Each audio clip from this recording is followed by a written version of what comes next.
Vamos a presentar el diálogo en el infierno entre Maquiavelo y Montesquieu, el diálogo octavo. Yo soy Nicolás Maquiavelo y ella es Charles de Montesquieu. Partiré de la hipótesis que me es más contraria. Tomaré un estado constituido en república con monarquía. El papel que me propongo desempeñar resultaría harto fácil. Tomo una república porque en una forma de gobierno semejante habré de encontrar una resistencia casi invencible al parecer, en las ideas, en las costumbres, en las leyes. Esta hipótesis os es contraria. Acepto recibir de vuestras manos un estado, cualquiera que sea su forma, grande o pequeño, lo supongo dotado de las diversas instituciones que garantizan la libertad, y os formulo esta sola pregunta. ¿Crees que el poder estará al abrigo de un golpe de mano o de lo que hoy en día se llama un golpe de estado? No, es verdad. Concédeme al menos, sin embargo, que semejante empresa será singularmente difícil en la sociedad política contemporáneas, tal como están organizadas. ¿Y por qué? ¿Acaso estas sociedades no están, como en todo tiempo, en las guerras de las facciones? ¿Acaso no hay en todas partes elementos de guerra civil, partidos, pretendientes? Es posible, sin embargo, creo poder con una sola palabra haceros comprender dónde reside vuestro error. Tales usurpaciones necesariamente muy raras, puesto que están colmadas de peligros y repugnan a las costumbres modernas, jamás alcanzarían suponiendo que tuviese éxito la importancia que al parecer vos le atribuís. Un cambio de un poder no traería aparejado un cambio de instituciones. Que un pretendiente cree perturbaciones en el Estado sea. Que triunfe su partido, lo admito. El poder pasa a otras manos y otro se queda como antes.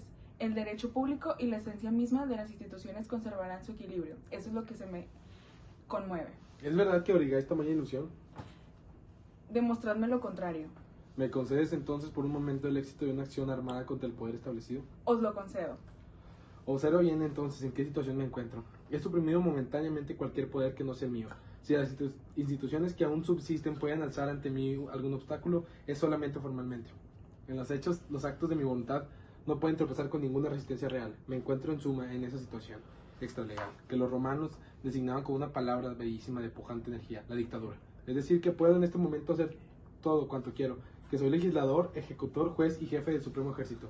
Recordad bien esto, he triunfado gracias al apoyo de una facción, es decir, que el éxito solo ha podido lograrse en medio de una profunda distensión interior. Es posible señalar al azar, aunque sin riesgo de equivocarse, cuáles son las causas. Un antagonismo entre la aristocracia, el pueblo, o entre el pueblo y la burguesía. En el fondo no puede tratarse sino de eso en la superficie de un mare magnum, de ideas, de opiniones, de influencias contrarias, como en todos los estados donde en algún momento se haya desencadenado la libertad. Habrá toda suerte de elementos políticos, tocones de partidos, otrora victoriosos, hoy vencidos, ambiciones desenfocadas, ardientes, codiciosas, odios implacables, terrores por doquier, hombres de las más diversas opiniones y de todas las utopistas, todos manos a la obra, trabajando todos por igual, cada uno por su lado, para el derrocamiento del orden establecido.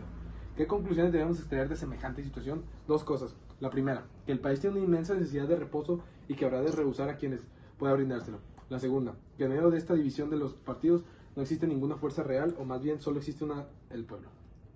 Soy pues yo un pretendiente victorioso, llevo supongo un nombre histórico, insigne apto para estimular la imaginación de las masas. Como Pisístrato, como César, como el mismísimo Nerón, buscaré mi apoyo en el pueblo. Este es el ABC de todo usurpador. Ahí tenés la ciega potestad que proporcionaría los medios para realizar cualquier cosa con la más absoluta impunidad. Ahí tienes la autoridad, el nombre que habrá encubrido todo. Poco en verdad se preocupa el pueblo por vuestras ficciones legales, por nuestras garantías constitucionales. Ahora que he impuesto silencio a las diversas facciones, veréis cómo procederé. Quizá recordéis las normas que establecían el Tratado del Príncipe para la conservación de las provincias conquistadas. El usurpador de un estado se halla en una situación análoga a la de un conquistador. Está condenado a renovarlo todo, a disolver el estado, a destruir la urbe y a transformar las costumbres. Tal es el fin más en los tiempos que corren, solo podemos tender a él por sendas oblicuas, por medio de rodeos, de combinaciones hábiles y en lo posible exentas de violencia. Por lo tanto, no destruiré directamente las instituciones, sino que las aplicaré a una un golpe de gracia, imperceptible, que desquiciará su mecanismo. De este modo iré golpeando por turno la organización judicial, el sufragio, las prensas, la libertad individual y la enseñanza. Por sobre las leyes primitivas, haré promulgar una nueva legislación, la cual, sin derogar expresamente la antigua, en un principio la disfrazará para luego muy pronto borrarla por completo. He aquí mis concepciones generales, ahora vas a ver los detalles de ejecución. Ojalá estuvieras aún en los jardines de Rucellai o Maquiavelo para enseñar estas maravillosas doctrinas. Qué inmensa lástima que la prosperidad no pueda oíros.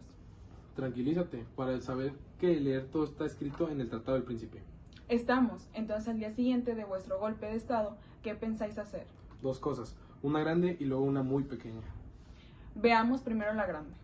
No todo concluye con un levantamiento triunfante con el gobierno constitucional, pues en general los partidos no se dejan por vencidos. Nadie conoce aún con exactitud qué valor tiene la energía del usurpador. Habrá que ponerlo a prueba. Organizar contra él rebeliones de armas en manos. He llegado pues el momento de instaurar un terror que conmueva a la sociedad en pleno y haga desfallecer hasta las almas más intrépidas. ¿Qué vais a hacer? Me habías dicho que repudiáis el derramamiento de sangre. No es cuestión de falsos sentimientos humanitarios. La sociedad amenazada se halla en estado de legítima defensa para prevenir en el futuro nuevos derramamientos de sangre. Recurriré a rigores excesivos y aún a la crueldad. No me preguntéis qué será. Es imprescindible de una vez por todas aterrorizar a las almas, destemplarlas por medio del terror.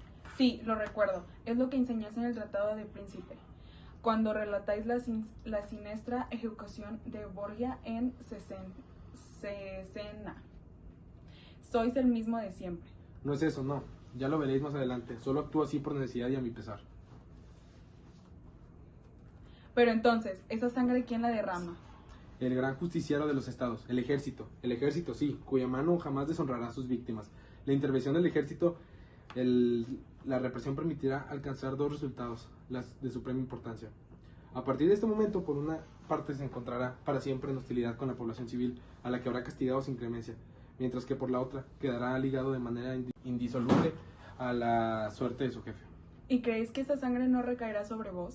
No, porque a los ojos del pueblo el soberano en definitiva es ajeno a los excesos cometidos por una soldadesca que no siempre es fácil de contener. Lo que podrán ser responsables serán generales, los ministros que habrán ejecutado mis órdenes, y ellos, os lo aseguro, me serán adictos hasta su postrer suspiro, pues saben muy bien lo que les espera después de mí. Este es entonces vuestro primer acto de soberanía. Veamos ahora el segundo. No sé si habéis notado cuál es en política la importancia de los medios pequeños. Después de lo que acabo de deciros, haré grabar mi efigie en toda la moneda nueva, de la cual acuñaré una cantidad considerable. Pero esta, en medio de los primeros problemas del Estado, será una medida pueril. ¿Eso qué es? Es que no habéis ejercido el poder. La efigie humana impresa en el dinero es símbolo del poder. En el primer momento ciertos espíritus orgullosos se estremecerán de cólera, pero terminarán por acostumbrarse. Hasta los enemigos de mi poder estarán obligados a llevar mi retraso en sus escarcelas. Y es muy cierto que no se habitúa poco a poco a mirar con ojos más tiernos de rasgos que por doquier aparecen impresos en el siglo material de nuestros procederes. Desde el día en que mi efigie aparezca en la moneda, seré el rey. Confieso que esta aparición es nueva para mí. Dejémosla empero. ¿Olvidáis acaso que los pueblos nuevos tienen la debilidad de darse constituciones que son la garantía de sus derechos? Pese a todo vuestro poder nacido de la fuerza, pese a los proyectos que me reveláis, ¿no os parece que podráis veros en dificultades en presencia de una carta fundamental cuyos principios todos sus reglamentos, todas sus disposiciones son contrarios a vuestro máximo de gobierno? Haré una nueva constitución, eso es todo. ¿Y no pensáis que eso podrá resultarnos aún más difícil? ¿Dónde estaría la dificultad? No existe por el momento ninguna otra voluntad, otra fuerza más que la mía, y tengo como base de acción el elemento popular. Es verdad. Sin embargo, tengo un escrúpulo. De acuerdo con lo que me acabáis de decir, imagino que vuestra constitución no será un monumento a la libertad. ¿Creéis que solo un golpe de la fuerza, una sola violencia, os bastará para arrebatar a una nación todos sus derechos, todas sus conquistas, todas sus instituciones, todos los principios con que está habituada a vivir? Aguarda, no voy tan deprisa. Os decía hace pocos instantes que los pueblos sean como los hombres, que se tenían más las apariencias que la realidad de las cosas. He aquí una norma cuyas prescripciones en materia de política seguiré escrupulosamente. Tened a bien recordarme los principios a los cuales más os aferráis, y advertiréis que no me crean tantas trabas como al parecer tú crees. Oh, Maquiavelo, ¿qué os proponéis hacer con ellos? No temáis nada, nombrádmelos. No me fío, os lo confieso. Pues bien, yo mismo te lo recordaré.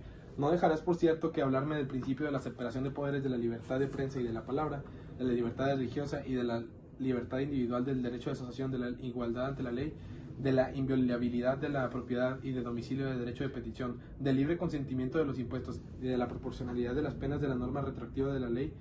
¿Te parece bastante o deseas más? Creo, Maquiavelo, es mucho más de lo que se necesita para colocar a nuestro gobierno en una situación embarazosa. Estás en un profundo error y tan persuadido estoy de ello que no veo inconveniente alguno en proclamar tales principios, y hasta lo haré si así lo quieres en el preámbulo de mi Constitución. Me habéis demostrado ya que sois un mago extraordinario. No hay magia alguna en todo esto, simple es tacto político. Mas, ¿cómo habían venido escrito estos principios en el preámbulo de vuestras constituciones? ¿Os ingenieráis para aún aplicarlos? Ah, moderaos, os he dicho que proclamaría estos principios, no que los inscribiría ni tampoco que los nombraría. ¿Qué os proponéis hacer? No entraría en ninguna recapitulación, me limitaría a declarar al pueblo que reconozco y confirmo los elevados principios del derecho moderno. El alcance de esta retinencia escapa a mi entendimiento. Ya llegarás a advertir cuál es su importancia. Si enumerarse expresamente tales derechos, mi libertad de acción quedaría encadenada. Aquellos principios que hubiese declarado, esto es lo que no deseo. Al no nombrarlos, otorgo el proceder de todos estos derechos y al mismo tiempo no otorgo ninguno en particular. Esto me permitirá descartar por vía de excepción aquellos que juzgaré por peligrosos. Comprendo.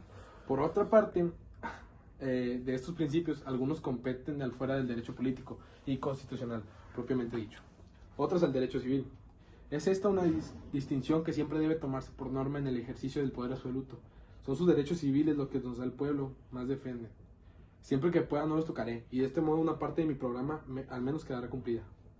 Y en cuanto a los derechos políticos. En el Tratado del Príncipe escribí la siguiente máxima, que nos ha dejado de ser válida. Los gobernados siempre están contentos con el príncipe cuando éste no toca ni sus bienes ni su honor. Por lo tanto, solo tiene que combinar las pretensiones de un pequeño número de descontentos que le será fácil poner en vereda. En esto encontrarás mi respuesta a tu pregunta. Se podría, en rigor, considerarla insuficiente. Se podrá replicarnos que los derechos políticos también son bienes, que también incumbe al honor de los pueblos el mantenerlos y que el atender contra ellos. Atenéis en la realidad contra sus bienes y contra su honor. Se podrá agregar aún que el mantenimiento de los derechos civiles está ligado al mantenimiento de los derechos políticos por una estrecha solidaridad, que garantiza a los ciudadanos, si hoy los despojáis de la libertad política, que no los despojáis mañana de la libertad individual, que si atentáis hoy contra su libertad, no atenderáis mañana contra su fortuna. No cabe duda de que presentas tu argumento con mucha vivacidad, mas creo que tú mismo comprenderás perfectamente su exageración. Parece que crees en todo momento que los pueblos modernos tienen hambre de libertad. ¿Has previsto el caso que no le deseen más? ¿Y podéis acaso pedir a los príncipes que se apasionen por ella más que sus pueblos? Ahora bien, en nuestras sociedades tan profundamente corrompidas, donde el individuo no vive sino en la esfera de su egoísmo y de sus intereses materiales, interrogar al mayor número y veréis si de todas partes no se te responde. ¿Qué me interesa? ¿La política?